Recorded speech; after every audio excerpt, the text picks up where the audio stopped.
학생입니다.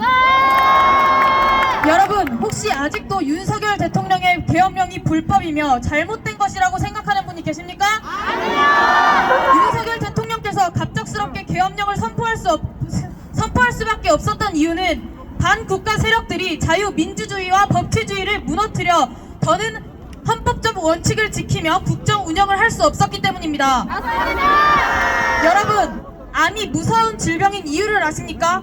그 이유는 말기가 되기 전까지 통증이 거의 없기 때문입니다. 통증을 느껴 병원을 찾았을 때는 이미 암세포가 온몸을 뒤덮여 생명까지 위태로운 상황이 되었음을 알게 됩니다. 지금의 대한민국 상황이 바로 이와 같습니다. 12월 3일 계엄령은 암세포와 같이 대한민국을 뒤덮은 반국가 세력과의 전쟁을 선포한 것입니다. 저희 청소년들은 지금까지 자유와 번영, 풍요를 아무런 대가 없이 누려왔습니다. 그런데 이제는 그것을 지키기 위해 우리가 직접 감사와 용기로 대가를 지불해야 할 때임을 깨닫게 되었습니다. 과거를 돌아보면 오늘날 대한민국의 자유와 번영은 그야말로 기적이라고 할 수 있습니다. 일본으로부터 해방된 1945년 8월부터 대한민국이 건국된 1948년 8월까지 한반도에서는 공산주의 체제의 나라를 세울 것인가 자유민주주의의 체제의 나라를 세울 것인가를 두고 극심한 갈등이 있었습니다. 해방 직후 대구폭동, 건국 직전 제주 4.3 사건, 건국 직후 여순 반란 사건 등은 모두 이 싸움의 일부였습니다. 맞습니다. 그러나 대한민국은 자유민주주의 체제의 건국에 성공했고 이후에도 자유를 지키기 위한 힘겨운 싸움을 계속해왔습니다. 1950년 북한의 남침으로 6.25 전쟁이 일어났습니다.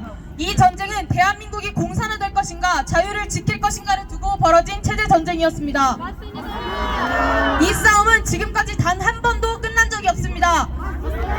그러나 시간이 지나면서 우리는 자유와 풍요 속에서 이 전쟁의 존재를 점점 잊어갔습니다.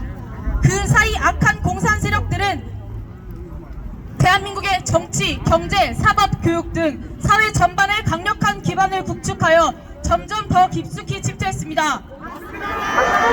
그 결과 그들은 이제 대한민국의 선거를 조작하고 공산사회로 가는 악법을 제정하며 사법부의 공정성과 정의마저 무너뜨리려 하고 있습니다. 그리고 이제는 헌법재판소까지 장악하여 대통령을 탄핵시키려 하고 있습니다. 우리는 지금 엄중한 국가적 위기 앞에 서 있습니다. 아직도 윤석열 대통령의 계엄령을 내란이라거나 잘못된 판단이라고 생각하시는 국민 여러분, 제발 깨어나 주십시오. 우리가 누려온 자유는 가만히 있다고 영원히 지속되는 것이 아닙니다. 대통령을 마음껏 욕하고 비난할 수 있었던 자유가 다시는 돌이킬 수 없는 과거가 될 수도 있습니다. 북한을 보십시오. 북한에서 김정은 정권을 비판하며 어떤 일이 일어납니까? 온 가족이 정치범 수용소에 갇혀 짐승보다도 못한 삶을 살게 됩니다. 그런데 지금 대한민국에서도 민주당은 민주 팔출소라는 것을 만들어 자신들이 비판하는 유튜버, 댓글, 카톡까지 감열하겠다고 합니다. 이 모습을 본 한 탈북민 작가는 이것은 북한의 정치범 수용소와 다를 바 없다며 경악했습니다.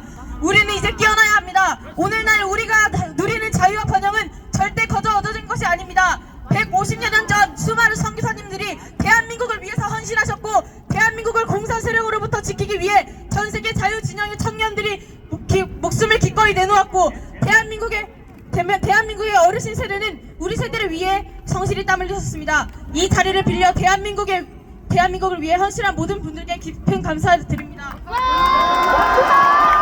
우리가 자유수호를 위해 싸움을 외면했던 80년 동안 저 북녘의 동포들은 김일성 3대 독재 체제 아래에서 끝없는 고통을 겪어야만 했습니다. 우리가 자유를 지켜내야만 아직 자유가 없는 저 북녘 땅에도 자유가 임하게 할 수 있습니다. 여러분, 오늘이 바로 그날입니다. 대한민국의 악성 종양 양의 탈을 쓴